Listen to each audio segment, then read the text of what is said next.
est prêt parce que moi je vais l'être. Salut à tous les amis, on se retrouve pour un épisode, le deuxième du coup de la nouvelle saison, un entraîneur qui s'entraîne. Comment tu vas? Impeccable. Bon, vous avez vu, il est toujours impeccable et aujourd'hui, on va pas s'entraîner seul. On s'entraîne avec un de notre élève, notre petit Hugo Guillon. Il est petit mais il n'est pas petit, hein. Viens Hugo, viens avec nous, sois pas timide, donc ça va ou quoi?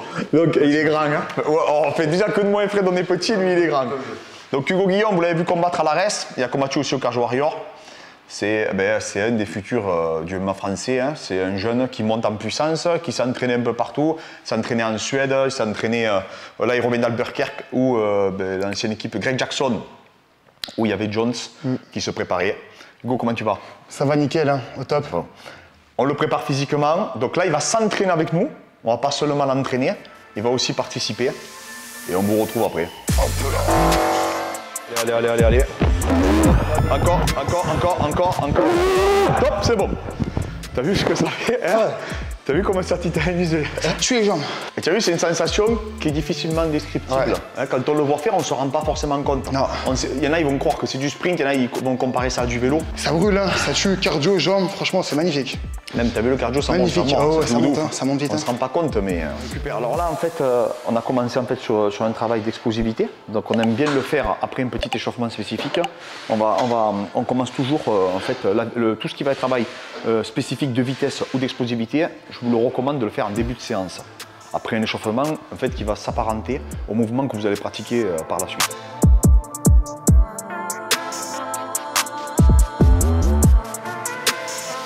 Alors, écoute, je m'appelle Hugo Guillon, moi j'ai 26 ans, je viens de Grenoble, je suis originaire de la région Rhône-Alpes.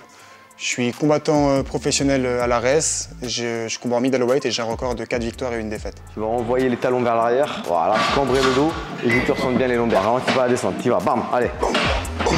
Encore 2, bam, encore 1. Top! Vu qu'il y a un profil de lutteur, on fait beaucoup d'isométrie. C'est vraiment ce qui est adapté pour notre sport. 1, allez, dynamique, bam, allez. Allez, encore. Franchement top, ça isole vraiment bien. La partie postérieure, franchement, c'est nickel. Il y a beaucoup moins de contraintes, c'est vraiment, sur les mouvements, c'est vraiment bien. Alors, j'ai fait mon arrivée dans les sports de combat à l'âge de 7 ans à peu près. J'ai commencé par le judo, j'ai pratiqué le judo une dizaine d'années. J'ai intégré le pôle espoir de Grenoble, j'y étais pendant 2 ans.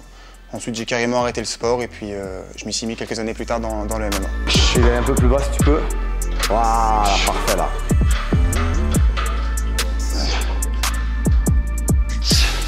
Donc le bel squat, pourquoi il est intéressant pour quelqu'un du profil d'Hugo? On voit bien, hein, il a les fémurs longs et les tibias très très longs.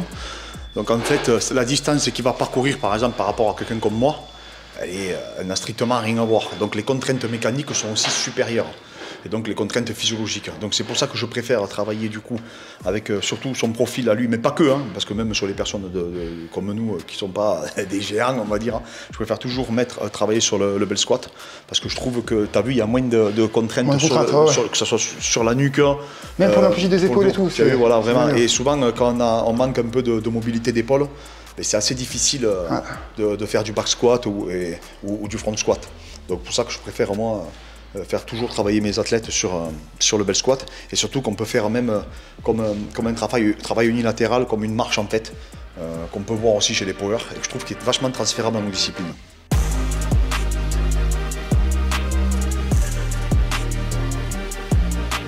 Alors mes ambitions, plutôt mes objectifs, je dirais dans un premier temps, mon objectif à court terme, c'est comme d'habitude de gagner mon prochain combat. À moyen terme, ce serait de conquérir, remporter la ceinture de l'ARES en middleweight.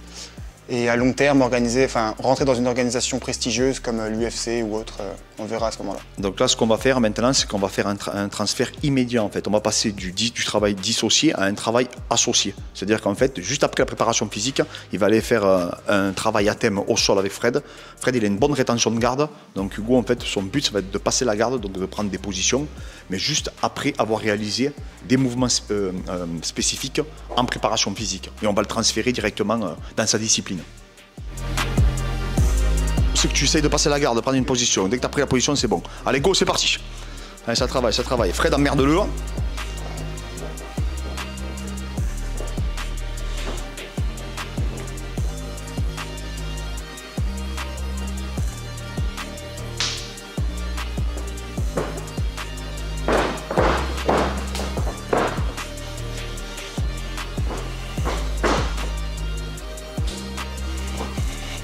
actif, actif Hugo, actif.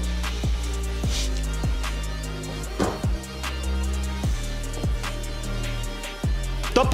Donc l'objectif quand on fait des 30 secondes comme ça, c'est quand même de laisser pas mal de récupération. Parce que là vraiment c'est essayer de créer une intensité qu'on pourrait retrouver lors d'un combat. Et souvent en fait ce qui se passe c'est que comme les rounds sont trop longs, mais les gens ne sont pas habitués à être actifs. Et là c'est cette intensité en fait que je veux qu'Hugo retrouve au cas où il a amené l'adversaire au sol. Et souvent on se rend compte que c'est dans les 10 premières secondes que c'est le plus important, parce que les phases de scramble s'amorcent à ce moment-là en fait. Emmerde-le Fred un peu. Allez, actif, actif Hugo, je veux de la vitesse. Allez, tu pousses, attention. Eh oui, fais gaffe à ça. Il est bien. Essaye d'ouvrir cette garde Hugo surtout et essaye de passer, de prendre une position. Voilà, attention à la distance Hugo, voilà. Eh oui. Fais gaffe, c'est juste un peu téléphoné là. Tu sais, quand tu balances tes jambes, t'as vu, il sait directement comment il peut recomposer immédiatement. Voilà, focalise-toi juste, tu sais, quand il a le pied en papillon, là, ne le laisse pas traîner son pied. Comme il a des petites jambes, il a beaucoup de facilité à remettre ses jambes à l'intérieur. J'ai toujours je suis, on va dire, le minimum. Si j'ai jamais le sol, je reste dans la garde ou demi, j'aime bien demi. Ouais, c'est bien demi. Et je frappe, c'est de prendre la menotte, parfait. Tu vois. Alors une semaine dans la vie d'Hugo Guillon, c'est très variable. Ça dépend vraiment de si j'ai un combat préparé ou pas.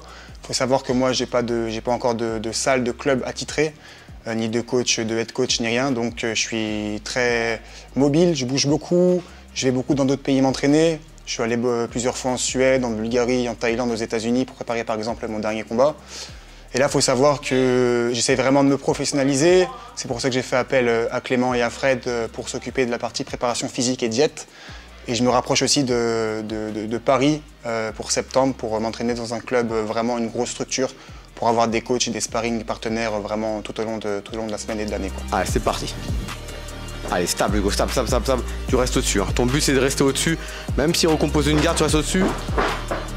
Voilà, tu gardes la jambe. Top, et on recommence. Go, c'est parti. Allez, stable Hugo, stable. Reprends un 100 kg, Voilà, repasse la garde, reprends un single. Voilà, single ou double.